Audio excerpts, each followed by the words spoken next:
Ministro Paulo Guedes, e agora convidamos o excelentíssimo senhor presidente da República Federativa do Brasil, Jair Bolsonaro, para que faça o seu pronunciamento.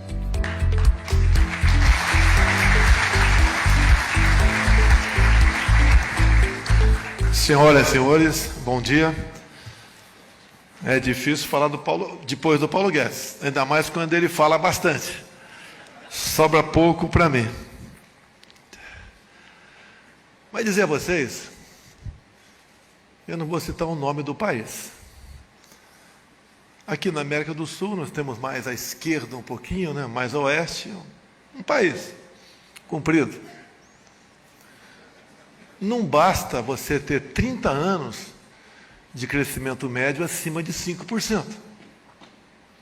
Quando a política lá na frente redireciona esse crescimento. Não basta ser lá no norte, lá em cima, o país que tem a maior reserva de petróleo do mundo, a população fugir para um paraíso, que para eles é o estado de Roraima. É a política interferindo pelo lado negativo. Aqui, mais à esquerda, o voto foi em papel. Todos são escravos por as suas decisões. Mas lá ao norte é um voto eletrônico. Fica uma interrogação. Aqui mais ao sul, um outro país. Também que, eu não vou dizer o nome, mas rivaliza conosco, em especial no futebol. E a gente vê as dificuldades que esse país está passando. Seria muito bom para nós, esses 3 países, com mais 8 que fazem divisa conosco, fossem prósperos. Mas tem aqui na América do Sul, parece uma cabeça de burro, né? Que força a gente para o lado esquerdo. Se vocês fossem analisar o meu governo, não vou nem falar das condições como eu cheguei. Um milagre de Deus. Facada, um partido muito pequeno, era acusado de tudo. E vencemos. Queria que tivesse mais tempo para falar como vencemos. Que é uma coisa simplesmente de aterrorizar qualquer um. Eu entendo que, Marco Feliciano, foi um momento que a mão de Deus se foi colocada sobre o Brasil. Tem gente melhor do que eu, tem milhares de pessoas melhores do que eu.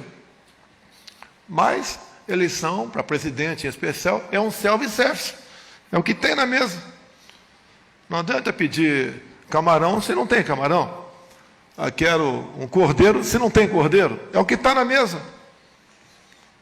E às vezes, estando na mesa, você vai ter que comer. Vamos escolher o melhor ou o menos ruim.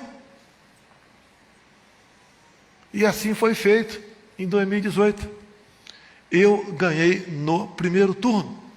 Mas não vou entrar em detalhe aqui. Assumimos o governo. Um outro milagre. Escolher ministros, eu escolhi meus ministros. Coisa que era feita por partidos políticos. E descobri que, além de partidos políticos, um outro poder também escolhia estatal. Como escolheu. E eu peço que vocês analisem o perfil dos 22 ministros titulares, agora tenho 23, e comparem com os demais. Quando aqui se falou que o Tarcísio disse que o Brasil está condenado a dar certo, é por causa disso. Paulo Guedes, você falou em Banco Central Independente. Na delação do Palocci, que está aí no YouTube, vejo, antes que um cara resolva bloquear tudo isso aí, é o dono da verdade e dono da nossa liberdade. Parece que esse é o destino dele. Ele diz que tudo foi aparelhado no Brasil, exceto o Banco Central. Ele que disse. O próprio ministro Fux, essa semana, disse. libertaram aquele cara por uma questão formal, mas a roubalheira existiu. As malas eram verdadeiras. Presidente Montesano, como é que você se sente no BNDES, onde eu não impus nenhum diretor para você? Qualquer coisa certa ou errada, Montesano, vamos conversar. Pedro, da Caixa Econômica Federal, como é que eram as diretorias da Caixa? Loteadas. ID Banco do Brasil, além das informações privilegiadas que essas instituições passavam no passado, para que eles interessavam. Por isso a gente vê pesquisas bancadas por certas instituições dizendo que o outro lado é uma maravilha. É lógico, tinha informação privilegiada. Olha os prejuízos estatais no passado, com os lucros no presente. Ultrapassa 120 bilhões de reais a diferença. Eu entendo economia? Não entendo nada. Entendo de infra? Nada. De saúde? Nada. Eu sou técnico do time, eu não tenho que jogar bola, aprender, marcar chutar de bicicleta, chutar de trivela. São os 23 jogadores que eu tenho, no bom sentido, é que vão decidir para onde chutar essa bola.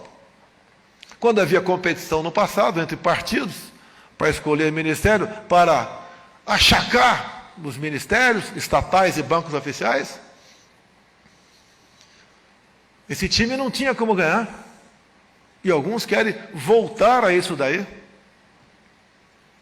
E o bojo desse problema todo tem algo mais importante que a própria vida de vocês, que é a liberdade. Não podemos admitir no Brasil que um presidente da Câmara, do Senado, do Brasil, do Supremo, ou alguns dos integrantes desses poderes têm o poder absoluto. Eu quero, eu não quero.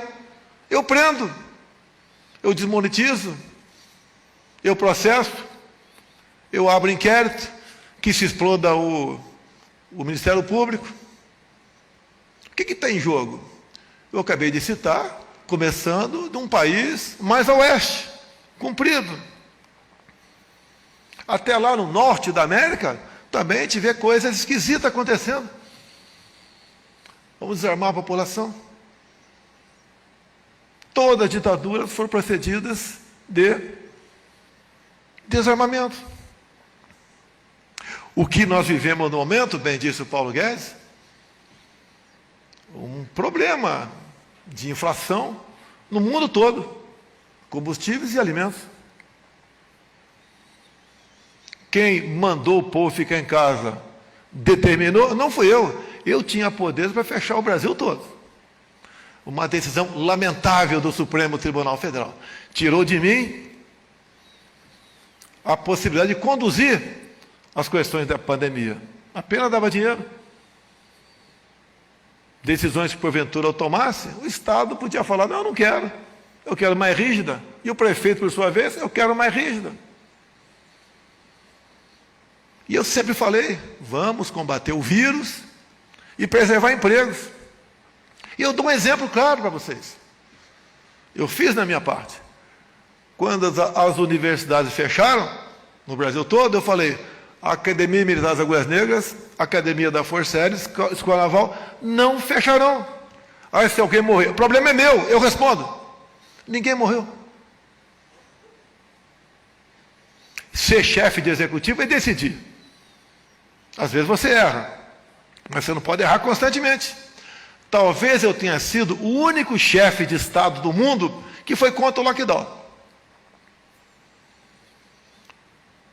Não poderia fazer valer isso. Porque eu sempre disse, tem uma passagem bíblica que fala, por falta de conhecimento meu povo pereceu. Eu não podia fazer valer a minha vontade. O povo ainda não entendia o que estava acontecendo. Hoje entende.